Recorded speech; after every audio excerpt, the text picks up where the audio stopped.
Did New York City just commit the largest unforced error in its economic history by losing out on Amazon? One supporter of bringing the tech giant to the city says yes. Vishaan Chakrabarti is founder of POW, an architecture company dedicated to the advancement of cities. In an opinion piece on BuzzFeed that recently went viral, Chakrabarti argues the deal, which fell through this month when Amazon scrapped plans for its Long Island City headquarters, was needed to help grow New York's tax base and fix the city's aging infrastructure and public housing crisis. So what's next for the city in this post-Amazon world? For answers, Vishaan Chakrabarti joins us now.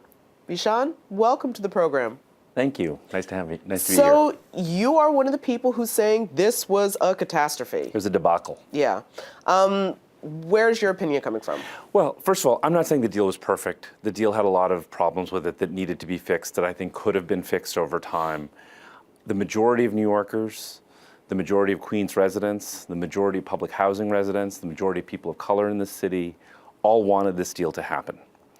And I think everyone could have handled it better. Amazon could have handled it better, you know, the proponents, the opponents. But the problem we have now is we've just sent a major signal to the world that we really have a problem with new businesses opening in our city. Mm-hmm. And, you know, people have called 25,000 new jobs scraps. Just to give you a sense of scale, in the 1970s, when we were in a major fiscal crisis, we lost about 300,000 jobs. So 25,000 is a pretty big proportion. Mm-hmm. And part of my concern comes from that I was Manhattan director for Mayor Bloomberg after 9/11. Mm-hmm. And you know, after 9/11, no one was talking about gentrification and how overcrowded the subways were. People were concerned about massive job losses. And so, you know, look, we're a great city. We're a resilient city. We can bounce back after things.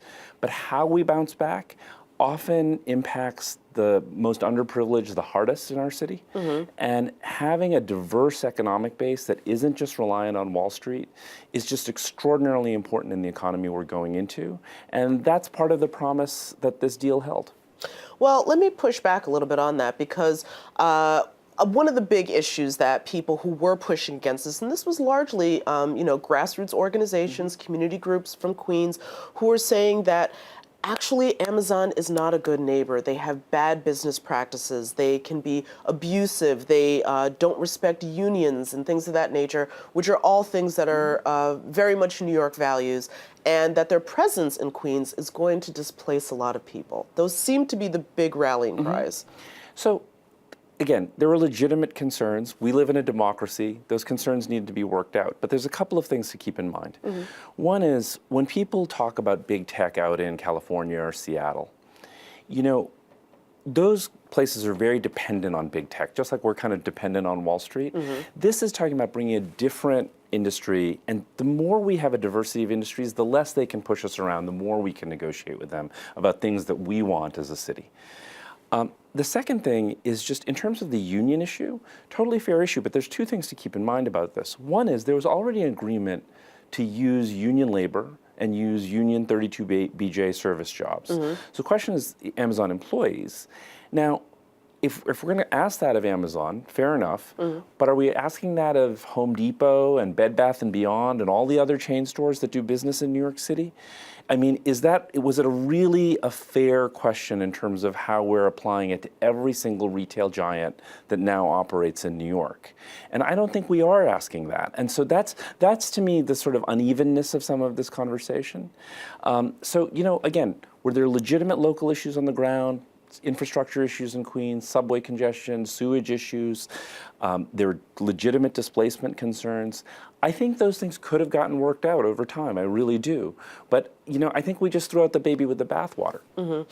Well, what does it say then that you have Amazon, which I think is worth like $700 and something billion, almost $1 trillion company, seemingly getting chased out of New York by a handful of residents with signs and good chance? Well, I mean, again, I think the media could have done a better job representing the fact that the majority of New Yorkers in poll after poll said they wanted this to happen. Mm-hmm. And so I think, you know, I'm a little surprised Amazon got scared off quite as easily as it did, but I think a lot of what happened in the state Senate really did, impact their thinking. I don't know. I don't work for Amazon. I don't know what they were thinking about. But it surprised all of us how quickly this happened. But I do think that it is important for people who oppose something to be factual in their opposition. We live with a fact-free White House right now, and we shouldn't emulate those kinds of tactics on the ground here in New York. So, for instance, the tax breaks, right? The infamous $3 billion. The infamous $3 billion. So everyone said, well, that's $3 billion that was going to be taken from the subways and the schools. If people really believe that, they should pony up that $3 billion. And you know what? They can't, because it doesn't exist.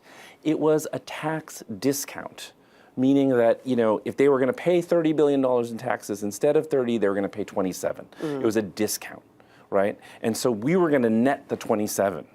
And that certainly would have helped our subways and our schools and our healthcare system and our parks and all the other things we're trying to do in the city. But that was really a misleading kind of argument that people were using, that somehow we were handing, $3 billion over to Jeff Bezos. Just not the way the deal was structured. And the deal is a public document. Anyone can go online and read it. And so But a lot of the criticism was that the negotiations all happened behind closed doors. That's true. And negotiations, it's interesting. You think about when you negotiate anything. When you buy a house, do you want that to happen in front of a TV camera? Negotiations do tend to happen in a sort of private setting. But it is important to note that a lot of the politicians who became vocal opponents, signed a document saying they were going to support this when the Amazon bid was put together. So when the city and the state did this, it's not like they did it in a vacuum. They did it with a lot of people saying, yes, we want this. And in fact, Queens pushed pretty hard to have it where they had it. The city had 4 or 5 different locations they were looking at. And so there was a bit of a turnaround here as people sort of saw in the wind that maybe there was some noise out there about this. But I do think that once the deal was made public, people then took the facts of the deal and really contorted them in all sorts of ways quite publicly. All right. Well, so very quickly, we're running out of time, but where do you think this is going to leave Long Island City and Queens now? Well, our firm is actually doing the master plan for Sunnyside Yard, which is about a mile and a half from where Amazon was going to go. I'm still very bullish on Queens. It's the most diverse county in the United States. I'm still very bullish on New York City. I just want to make sure that our economy grows like a garden in all different directions so that we're not reliant on any one, piece of produce. Economy grows like a garden. That sounds like a great political bumper sticker. Listen, Vishaan, I want to thank you so much for giving us some more in-depth perspective on the loss of Amazon from Queens. Great. Thanks for having me. Thank you.